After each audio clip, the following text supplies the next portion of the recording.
नमस्कार दोस्तों, मैं दीपक ग्रहरी आपका स्वागत करता हूं अपने YouTube चैनल पर।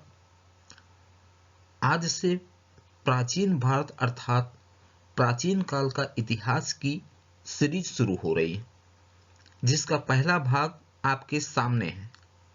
हर रोज इस सीरीज का अगला भाग आपको दीपक ग्रहरी चैनल पर मिलेगा। ये सीरीज दोस्तों अति महत्वपूर्ण है। सभी प्रतियोगी परीक्षाओं में प्राचीन भारत से बहुत से प्रश्न आते हैं, अतः इन प्रश्नों को आप कॉपी पेन लेकर लिख लें और अच्छे से याद कर लें। ये प्रश्न एनसीईआरटी पद्धति पर आधारित हैं। चलिए शुरू करते हैं। पहला प्रश्न है, किस स्थल से मानव कंकाल के साथ कुत्ते का कंकाल भी प्राप्त हुआ है?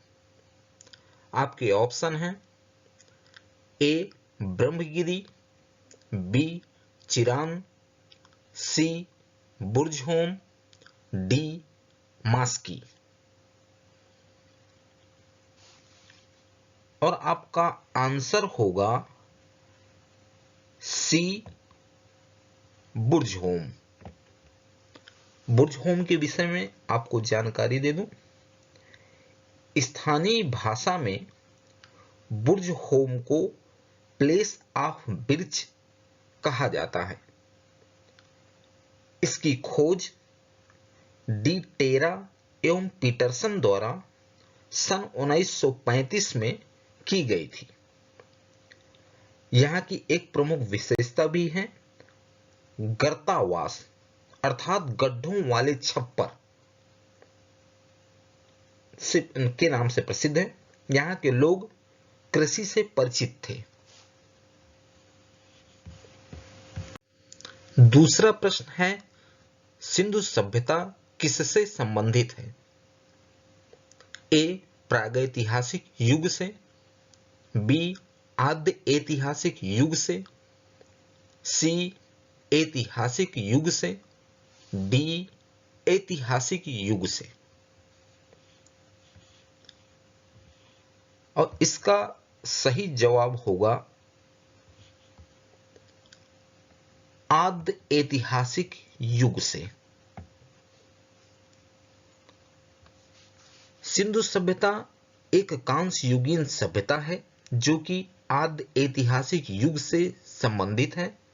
यह हड़प्पा सभ्यता और सिंधु सभ्यता के नाम से भी जानी जाती है। कालक्रम के अनुसार यह सभ्यता मेसोपोटामिया या मिस्र की प्राचीन सभ्यताओं के समकालीन है। इस युग में भाव चित्रात्मक लिपि का प्रचलन था, परंतु इस लिपि को अब तक पढ़ा नहीं जा सका है। तीसरा प्रश्न है, भारत का सबसे बड़ा हड़प्पापुरा स्थल कौन सा है? चूंकि सिंधु घाटी सभ्यता यानी हड़प्पा सभ्यता पाकिस्तान में भी मौजूद है, अतः यह प्रश्न यह पूछ रहा है कि भारत का सबसे बड़ा सिंधु घाटी सभ्यता या हड़प्पा सभ्यता का सबसे बड़ा पुरा स्थल कौन सा है? आपके ऑप्शन हैं ए आलमगीरपुर, बी कालीबंगा, सी लोथल, डी राखीगढ़ी। और आपका सही जवाब होगा डी राखीगढ़ी। राखीगढ़ी के विषय में दोस्तों यह बताया गया है कि राखीगढ़ी स्थल जो है वो भारत का हड़प्पा सभ्यता का सबसे बड़ा पुरा स्थल है। राखीगढ़ी हिसार में मौजूद है। हिसार हरियाणा में है। इससे पूर्व मोहनजोदड़ो को हड़प्पा सभ्यता का सबसे बड़ा पुरा स्थल माना जाता था। दोस्तों राखीगढ़ी घग्गर नदी के किनारे स्थित है। राखीगढ़ी की खोज 1963 ईस्वी में प्रोफेसर सूरजभान और आचार्य भगवान देव ने की थी। राखीगढ़ी से प्राक हड़प्पा तथा परिपक्व हड़प्पा दोनों काल के साक्ष्य मिले हैं। चौथा प्रश्न है, सबसे प्राचीन वेद कौन सा है? आपके ऑप्शन हैं ए यजुर्वेद, बी ऋग्वेद, सी सामवेद, डी अथर्ववेद। और आपका सही जवाब होगा बी ऋग्वेद। ऋग्वेद सबसे प्राचीन वेद है।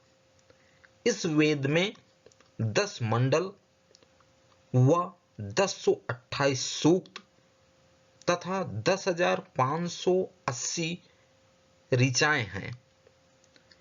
इस वेद में सुदास व भरत के मध्य हुए 10 राज युद्ध का वर्णन किया गया है। ऋग्वेद के मंत्रों का उच्चारण करने वाले ऋषि को होत्र या होता कहा जाता था। प्रसिद्ध गायत्री मंत्र ऋग्वेद के तृतीय मंडल में मिलता। पांचवा प्रश्न है, पुराणों की संख्या कितनी है? आपका ऑप्शन है ए 6, बी 18, सी 17, डी 13। आपका सही जवाब होगा बी 18। पुराणों की रचना लोमहर्ष ऋषि तथा उनके पुत्र उग्रश्रवा द्वारा की गई थी। पुराणों की संख्या 18 है। छठवां प्रश्न है, त्रिपिटक क्या है? और आपके ऑप्शन हैं ए सामाजिक समानता का सिद्धांत, बी जैन धर्म के दार्शनिक सिद्धांत, सी तीर्थकरों का जीवन चरित्र, डी बौद्ध साहित्य। और आपका सही जवाब होगा डी बौद्ध साहित्य। बौद्ध साहित्यों में महात्मा बुद्ध के ज्ञान प्राप्त करने के समय से लेकर महापरिनिर्वाण तक के प्रवचनों को संग्रहित किया गया है। इन्हीं को त्रिपिटक कहते हैं। इन्हें 3 भागों में बांटा गया है, विनय पिटक, अभिधम्म पिटक व सुत्त पिटक। विनय पिटक की रचना उपाली ने की है, जिसमें बौद्ध संघ के नियमों का वर्णन है, तथा सुत्त पिटक की रचना आनंद ने की थी, जिसमें बुद्ध के उपदेशों और संवादों का संग्रह है। 7वां प्रश्न है, प्रथम भारतीय साम्राज्य किसने स्थापित किया था? आपके ऑप्शन हैं ए कनिष्क, बी हर्ष, सी चंद्रगुप्त मौर्य, डी समुद्रगुप्त। और आपका सही जवाब होगा सी चंद्रगुप्त मौर्य। चंद्रगुप्त मौर्य भारत का प्रथम ऐतिहासिक सम्राट था। चंद्रगुप्त मौर्य का जन्म 340 ईसा पूर्व पाटलिपुत्र में हुआ था। पाटलिपुत्र बिहार में है। चंद्रगुप्त मौर्य ने लगभग 322 ईसा पूर्व में अपने गुरु, जिनके नाम कई थे, विष्णुगुप्त भी नाम है इनके गुरु का, चाणक्य भी उन्हीं को कहते हैं, और कौटिल्य भी चाणक्य का ही नाम है। अपने गुरु की सहायता से मगध साम्राज्य के अंतिम शासक घनानंद को पराजित कर मौर्य साम्राज्य की स्थापना की तथा इसकी राजधानी पाटलिपुत्र बनाई। इसने मगध पर 24 वर्ष तक शासन किया एवं भारत को सर्वप्रथम राजनीतिक रूप से एकबद्ध किया। बौद्ध एवं जैन ग्रंथों में चंद्रगुप्त मौर्य को मौर्य क्षत्रिय कहा गया है। 8वां प्रश्न है, महावीर स्वामी का जन्म किस कुल में हुआ था? आपके ऑप्शन है ए शाक्य, बी ज्ञात्रक, सी मल्ल, डी लिच्छवी। और आपका सही जवाब होगा बी ज्ञात्रक। महावीर का जन्म वैशाली के निकट कुंड ग्राम के ज्ञात्रक कुल के राजा सिद्धार्थ के यहां 540 ईसा पूर्व में हुआ था। महावीर स्वामी के बचपन का नाम वर्धमान था। इनकी पत्नी का नाम यशोदा था। इनके पिता सिद्धार्थ कुंड ग्राम के क्षत्रिय कुल के प्रधान व माता त्रिशला लिच्छवी नरेश चेटक की बहन थी। महावीर ने अपना उपदेश प्राकृत भाषा में दिया। महावीर के प्रथम अनुयायी उनके दामाद जमाली बने। 9वां प्रश्न है, निम्न में से किस बौद्ध ग्रंथ में 16 महाजनपदों का उल्लेख है? आपके ऑप्शन हैं ए अगुंतुर निकाय, बी मध्यम निकाय, सी खुद्दक निकाय, डी दीर्घ निकाय। और आपका सही जवाब होगा ए आगंतर निकाय।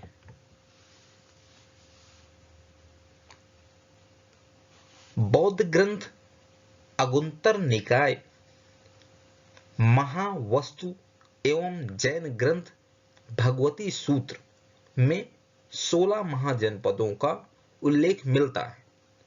16 महाजनपदों में मगध सर्वाधिक शक्तिशाली था। 10वां प्रश्न, मगध की राजधानी कौन सी थी? आपके ऑप्शन हैं ए प्रतिष्ठान, बी वैशाली, सी गिरिब्रज, उसी को राजगृह भी कहा जाता है, डी चंपा। आपका सही जवाब होगा सी गिरिब्रज। पुराणों के अनुसार बृहद्रथ वंश मगध पर शासन करने वाला पहला राजवंश था। इस वंश के प्रथम शासक बृहद्रथ का पुत्र जरासंध था, जिसने गिरिब्रज राजगृह को अपनी राजधानी बनाया। Thanks for watching. प्राचीन भारत का भाग 1 आपको कैसा लगा, प्लीज कमेंट बॉक्स में लिखें।